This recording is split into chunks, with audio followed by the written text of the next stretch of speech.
Hello student, welcome in Bishop Academy online classes. Today my topic is chemical reactions of haloalkanes. इसके पहले वाले class में हमने आपको बताया था फिजिकल प्रॉपर्टी ऑफ haloalkanes और इस क्लास में हमको डिस्कस करना है केमिकल रिएक्शंस ऑफ haloalkanes. यहाँ ध्यान देने वाली चीज़ है केमिकल रिएक्शन ऑफ haloalkanes हमने लिखा है न कि हेलोएरिन्स. हेलोएरिन्स के लिए हमारा दूसरा रिएक्शन होगा, लेकिन हेलोएल्केन्स के लिए कैसा रिएक्शन होगा वह रिएक्शन को हम यहाँ पे जो है एक्सप्लेनेशन दे रहे हैं. तो केमिकल रिएक्शंस ऑफ हेलोएल्केन्स में पहला पॉइंट है nucleophilic substitutions reactions. Chemical reactions of haloalkanes को 3 पार्ट में डिवाइड करते हैं. पहला है न्यूक्लियोफिलिक सब्स्टिट्यूशंस रिएक्शंस, दूसरा रिएक्शन आता है एलिमिनेशन रिएक्शंस, दूसरा रिएक्शन आता है एलिमिनेशन रिएक्शन और तीसरा रिएक्शन आता है reactions with metal. Reactions with metal यह टर्म बहुत बड़ा है. पहला न्यूक्लियोफिलिक सब्स्टिट्यूशंस रिएक्शन, क्योंकि इसको बताने के बाद एम्बिडेंट न्यूक्लियोफाइल पे डिस्कस किया जाएगा.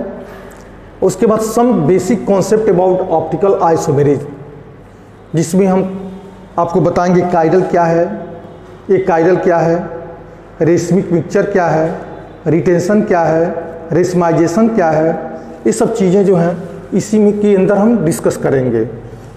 एलिमिनेशन रिएक्शन में जब कोई alkyl halide aqueous potassium alcoholic potassium hydroxide से रिएक्शन करता है तो प्रोडक्ट क्या बनाता है. ठीक है, उसमें प्रोडक्ट क्या बनाता है, कैसे वो रिएक्शन चलते हैं, उसमें हम डिस्कस करेंगे. या एल्किल हैलाइड अगर मेटल्स के साथ रिएक्शन करता है तो प्रोडक्ट हमारा क्या बनता है. तो इन दोनों को अभी हम डिस्कस यहाँ पे नहीं करेंगे. पहले हम लेके चलेंगे न्यूक्लियोफिलिक सब्स्टिट्यूशंस रिएक्शन. तो mostly chemical reactions of haloalkanes में 3 टाइप के रिएक्शन हम पढ़ते हैं. कौन कौन? न्यूक्लियोफिलिक सब्स्टिट्यूशंस रिएक्शंस, दूसरा एलिमिनेशंस रिएक्शन और तीसरा रिएक्शंस विथ मेटल. तो पहले को लेके चला जाए न्यूक्लियोफिलिक सब्स्टिट्यूशंस रिएक्शन को. इसमें स्टेटमेंट क्या लिखेंगे? Such a reaction, such type of reaction, such types of reaction when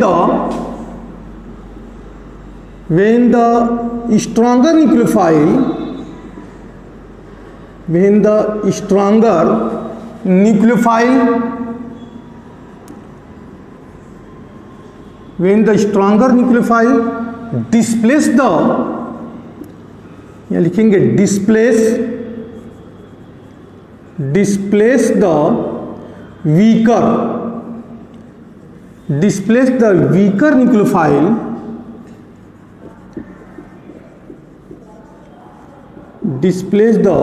such type of reaction या such a reaction when the stronger nucleophile displace the weaker nucleophile are called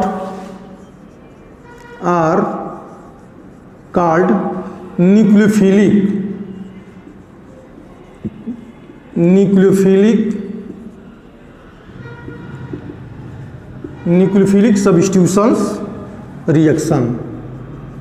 मतलब stronger nucleophile weaker nucleophile को अगर displace कर दे तो उसको बोलते हैं nucleophilic substitutions reactions. ठीक है, weaker displace the weaker nucleophile are called the nucleophilic substitutions reaction. एक टर्म और आता है इसमें, leaving group.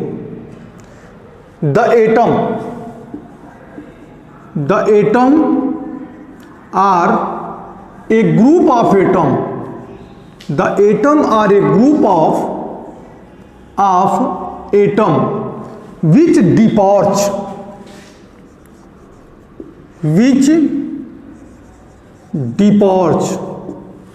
the atom are a group of atom which departs from the reaction is called leaving group. एक नया term use कर रहा है यहाँ पे, which depart from the reaction is called the leaving group. ये लिविंग ग्रुप है क्या? अब कैसे इसको समझना है, हमारे पास रिएक्शन है आर यक्स मतलब यह एल्किल हैलाइड है, यह क्या हमारे पास एल्किल हैलाइड है।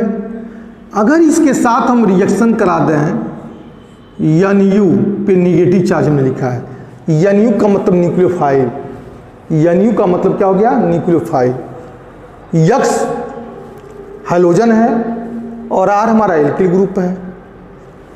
अब इसके और इसके बीच में एल्किल हैलाइड और न्यूक्लियोफाइल के बिटवीन में अगर रिएक्शन होता है तो RNU एंड प्लस यक्स पर माइनस चार्ज, यह यक्स यहाँ से हट गया। क्यों हटा? क्योंकि यह यक्स हाइड्रोजन एटम है और हाइड्रोजन एटम की इलेक्ट्रोनेगेटिविटी ज़्यादा होती है इस कार्बन से। R का मतलब एल्किल ग्रुप, एल्किल ग्रुप में कोई ना कोई कार्बन तो होगा ही होगा, बिना कार्बन का एल्किल ग्रुप बनबे नहीं करेगा। तो उस कार्बन के इलेक्ट्रॉन को हाइड्रोजन लेके यहाँ से चला गया और जब हाइड्रोजन यहाँ से चला गया तो यह यहाँ पे आ गया और इस टर्म को हम बोलते हैं लीविंग ग्रुप, इसको बोलते हैं हम लीविंग ग्रुप बोलते हैं, ध्यान दीजिएगा। और न्यूक्लियोफाइल इसको अटैक कर दिया इस कार्बोकैटायन पे और स्ट्रक्चर बन गया। तो हम यहाँ लिख सकते हैं the better leaving group, the better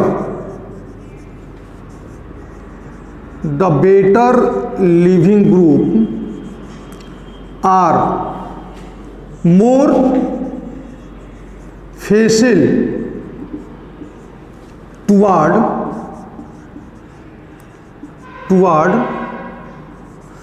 the better living group are more facile toward nucleophilic substitutions reactions, nucleophilic substitutions reaction।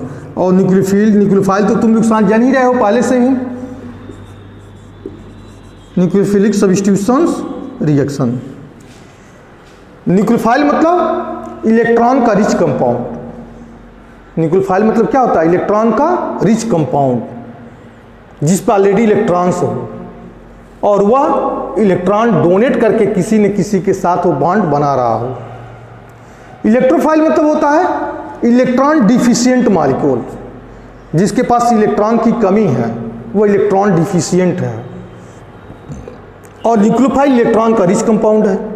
तो न्यूक्लियोफाइल हमेशा इलेक्ट्रोफाइल पर अटैक करेगा, बॉन्ड को बनाने के लिए वह क्या करेगा, इसका यह न्यूक्लियोफाइल इस कार्बोकैटायन पे अटैक करेगा। इसका कंप्लीट मैकेनिज्म हम इसके आगे वाले वीडियो में आपको बताएंगे, लेकिन उसको जानने से पहले यहाँ पे कुछ जानकारी करना है। एम्बिडेंट न्यूक्लियोफाइल किसे बोलते हैं? न्यूक्लियोफाइल के बारे में बताया कि न्यूक्लियोफाइल वह है जो इलेक्ट्रॉन रिच हो और वह कार्बोकैटायन पे इजीली वह अटैक कर रहा हो। न्यूक्लियोफाइल में अब न्यूक्लियोफाइल को डिवाइड करते हैं। न्यूक्लियोफाइल में एक और आता है एम्बिडेंट न्यूक्लियोफाइल। एम्बिडेंट न्यूक्लियोफाइल क्या होता है? एम्बिडेंट न्यूक्लियोफाइल, एम्बिडेंट न्यूक्लियोफाइल किसे बोलते हैं? एक ऐसा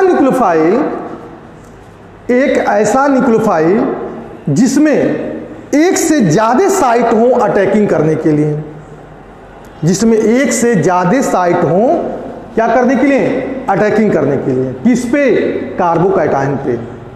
जैसे मान लीजिए हाइड्रोजन में यक्स में अगर हम लिखे हैं फ्लोरीन, यक्स हमारा हाइड्रोजन ग्रुप है, अगर इसको न्यूक्लियोफाइल के टर्म में लिखा तो हमने क्या लिखा, fluoride, chloride, chloride, bromide, iodide. और भी हम हाइड्रोक्साइड आयन ये भी एक हमारा न्यूक्लियोफाइल बन जाता है, OH माइनस चार्ज। क्यों बनता है कि नहीं बनता है?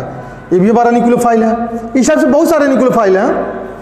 तो इनको अटैकिंग करने के लिए सिर्फ एक साइट होता है, एक साइड से अटैक करते हैं। क्या फ्लोरीन को दूसरी साइड से अटैक करेगा, क्लोराइड दूसरे साइड से अटैक करेगा, ब्रोमाइड के लिए कई साइट है क्या अटैक करने के लिए, या आयोडाइड आयन के लिए कई साइट है क्या अटैक करने के लिए, क्या हाइड्रोक्साइड आयन के लिए कई साइट है क्या अटैक करने के लिए। तो इनको बोलते हैं हम सिंपल न्यूक्लियोफाइल, सिंपल न्यूक्लियोफाइल। लेकिन कुछ ऐसे भी न्यूक्लियोफाइल हैं जिनको अटैक करने के लिए एक से ज़्यादा साइट होते हैं। जैसे हम कुछ रिएक्शन लिख रहे हैं, यहाँ पे रिएक्शन क्या लिख रहे हैं, देखिए हमारे पास है एल्किल ग्रुप। एल्किल ग्रुप क्या है, एल्किल हैलाइड है CH3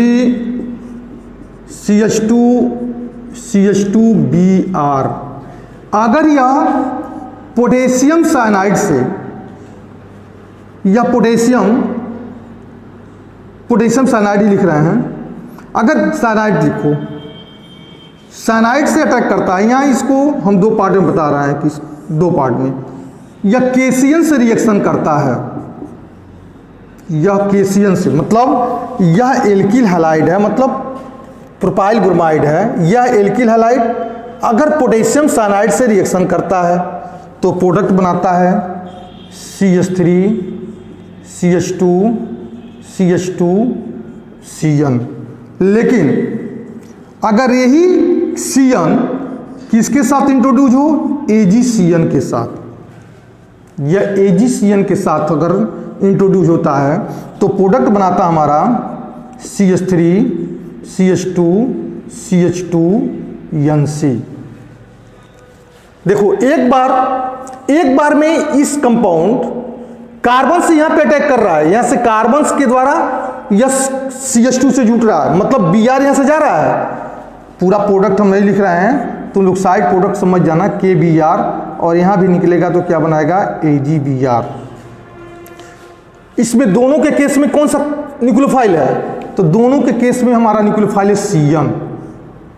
दोनों के केस में हमारा क्या न्यूक्लियोफाइल, Cn, ठीक है। तो दोनों के साइड में हमारा जो है Cn ही है, लेकिन एक बार वह कार्बन के द्वारा जुट रहा है, दूसरी बार में वह नाइट्रोजन के द्वारा जुट रहा है। एक पहले रिएक्शन में दोनों में न्यूक्लियोफाइल हमारा क्या, साइनाइड है, साइनाइड आयन है। तो साइनाइड आयन में केसियन मतलब पोटेशियम साइनाइड में न्यूक्लियोफाइल क्या हुआ, साइनाइड आयन हुआ। तो यह साइनाइड आयन एक बार के रिएक्शन में कार्बन से जुट रहा है, कार्बन से, और दूसरी बार में कहां से जुट रहा है, नाइट्रोजन से कार्बन में। तो इसका मतलब इसके दो साइट हैं। इसका कितने साइट हैं, दो साइट हैं। जैसे हमने लिखा साइनाइड पे, देखो इस तरीके से बना रहे हैं कि कार्बन की टेट्रा वैलेंसी तो 1 2 3 4, नाइट्रोजन हमारा पेंटा वैलेंसी है तो 1 2 3 4 5। इस पे निगेटिव चार्ज है। यह निगेटिव चार्ज आया कहां से, सपोज दैट अगर केसियन है तो पोटेशियम का इलेक्ट्रॉन एक ले करके यहां पे बना दिया, एक इलेक्ट्रॉन उसका गेन कर लिया, और यहां पे हो गया हमारा K पर प्लस चार्ज केसियन। तो एक बार में अगर ये रिएक्शन कर रहा है, ध्यान दीजिएगा, R हमने यहां लिखा कि CH3 CH2Br। तो प्रोडक्ट कैसे बन रहा है, यहां पे देखिए कि यह कार्बन अटैक कर रहा है इस कार्बन पे, और यह Br यहां से टूट गया, हट गया, Br यहां से हटा, यह Br और K आपस में कॉम्बिनेशन करके बना दिए KBr, और प्रोडक्ट बनाया हमारा CH3 CH2 CH2Cn। दूसरे केस में यहां पे देखिए AgCN के साथ हमारा जो है ठीक यही प्रोसेस यहां भी है, सिल्वर पे प्लस चार्ज, कार्बन क्या हो गया यहां पे निगेटिव चार्ज, यहां भी होगा, तो यहां पे लिख देंगे हम कार्बन का 2 निगेटिव चार्ज, और यहां पे हो जाएगा 1 2 3 N, नाइट्रोजन के पास एक लोन पेयर है। अगर इसके साथ रिएक्शन कर रहा है तो CH3 CH2 Br, प्रोडक्ट क्या बनाएगा हमारा कि CH2 N triple bond C हो गया। ध्यान दीजिएगा यहां पे जो है N ट्रिपल बॉन्ड C, मतलब यह आइसोसाइनाइड हो गया। इस टर्म को क्या बोलेंगे हम, आइसोसाइनाइड, और इसको क्या बोलेंगे हम, साइनाइड बोलेंगे। यह साइनाइड हो गया, हमारा हो गया आइसोसाइनाइड। रीजन क्या है कि अगर ये सिल्वर के साथ साइनाइड आयन कॉम्बिनेशन किया हुआ है, अटैक कर रहा है, तो आइसोसाइनाइड बना रहा है, और पोटेशियम के साथ यही साइनाइड कॉम्बिनेशन किया है तो साइनाइड बना रहा है। तो हम कहेंगे कि इस कार्बन और पोटेशियम के बिटवीन में लार्जर डिफरेंसेस है। तुम फर्स्ट ईयर में पढ़े होगे Fajans rules, Fajans polarization rules. हम यहाँ पे फजांस पोलराइजेशन रूल्स की बात नहीं करेंगे क्योंकि ऑलरेडी जो है वो फर्स्ट ईयर की चीज़ें हैं, फिर भी हम कोशिश कर रहे हैं तुमको समझाने के लिए कि यह पोटेशियम और कार्बन के बिटवीन में इलेक्ट्रोनिगेटिविटी का लार्जर डिफरेंसेस है।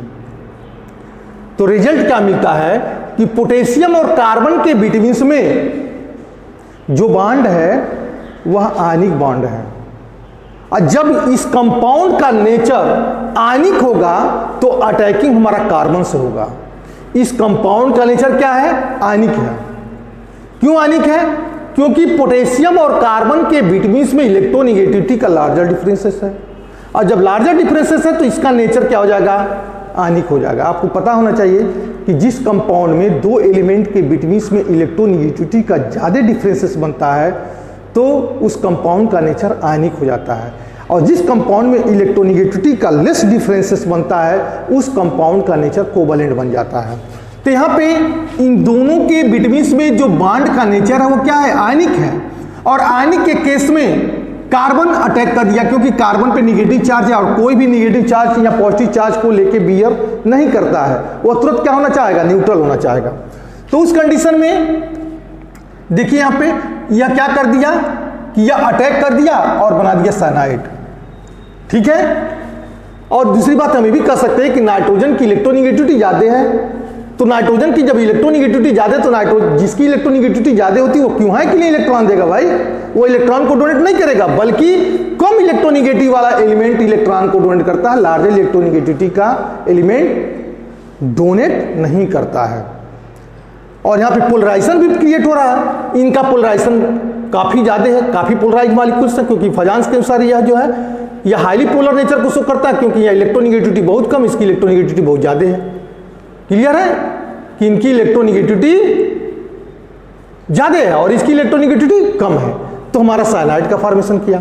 लेकिन इसी केस में हम कार्बन और सिल्वर के बिटवीन का अगर इलेक्ट्रोनिगेटिविटी का एनालाइज करते हैं तो इनके और इनके बिटवीन में इलेक्ट्रोनिगेटिविटी का कम डिफरेंसेस है, जिसकी वजह से इनके बिटवीन में मिलने वाला जो बॉन्ड होता है उस बॉन्ड का नेचर कोवैलेंट बनता है। और जब कोवैलेंट बनेगा तो अटैकिंग हमारा किधर से होगा? नाइट्रोजन से होगा। अटैकिंग किधर से होगा? नाइट्रोजन से होगा। तो कब साइनाइड बनेगा, कब साइनाइड बनेगा, कब आइसोसाइनाइड बनेगा, यह डिपेंड कर रहा है इन कंपाउंड के नेचर पे।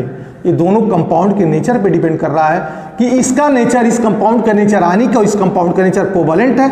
आयनिक है तो कार्बन से अटैकिंग हुआ, तो कोवैलेंट हुआ तो यह नाइट्रोजन से अटैकिंग हुआ।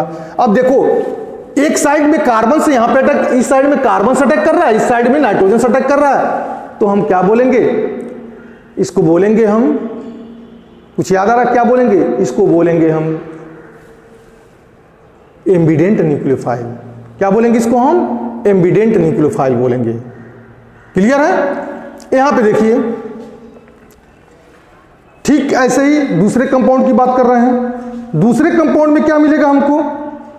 दूसरे कंपाउंड में हमको मिलेगा, यहां पे एक चीज और है, थोड़ा ध्यान दीजिएगा कि देखना क्या है कि सिल्वर पोटेशियम साइनाइड के साथ साथ हम सिल्वर नाइट्राइड की बात करते हैं। सिल्वर नाइट्राइड के लिए कैसे इसको हम देखेंगे? एक और न्यूक्लियोफाइल के बारे में बात कर रहे हैं। न्यूक्लियोफाइल के लिए बात करेंगे N प्लस चार्ज। यहाँ पे ध्यान दीजिएगा, नाइट्रोजन डोनेट किया तो यहाँ पे प्लस चार्ज लगाना है, यहाँ पे निगेटिव चार्ज है, ध्यान दीजिएगा यहाँ पे प्लस चार्ज और माइनस चार्ज। ये चार्ज के बारे में हमने नहीं लिखा था तो हमने लिख दिया यहाँ पे। ठीक ऐसे ही हमारे पास है KNO2, KNO2 मतलब यहाँ पे हो जाएगा K, यहाँ लिखेंगे हम O N double bond O KNO2 and plus CH3 CH2 Br। इसमें अगर यह कंपाउंड, अगर यह देखो इसमें भी NO2 है, इसमें जो न्यूक्लियोफाइल बनेगा यह न्यूक्लियोफाइल बनेगा। कैसे कि पोटेशियम पे पॉजिटिव चार्ज हो जाएगा, ऑक्सीजन पे कैसे चार्ज हो जाएगा, निगेटिव चार्ज हो जाएगा। ऑक्सीजन पे कैसे चार्ज हो जाएगा, निगेटिव। क्यों? क्योंकि ऑक्सीजन की इलेक्ट्रोनिगेटिविटी ज़्यादा है और पोटेशियम की इलेक्ट्रोनिगेटिविटी कम है। पोटेशियम की इलेक्ट्रोनिगेटिविटी क्या है, कम है। क्लियर है? तो जब पोटेशियम की इलेक्ट्रोनिगेटिविटी कम है और ऑक्सीजन की इलेक्ट्रोनिगेटिविटी ज़्यादा है तो यहाँ पोलराइजेशन मिल रहा है हमको। अब पोलराइजेशन के केस में हमारा प्रोडक्ट बना रहा है CH3 CH2O N double bond O। यहाँ अटैकिंग किधर से हुआ, ऑक्सीजन से हुआ। अटैकिंग किधर से हो रहा है, ऑक्सीजन की साइड में।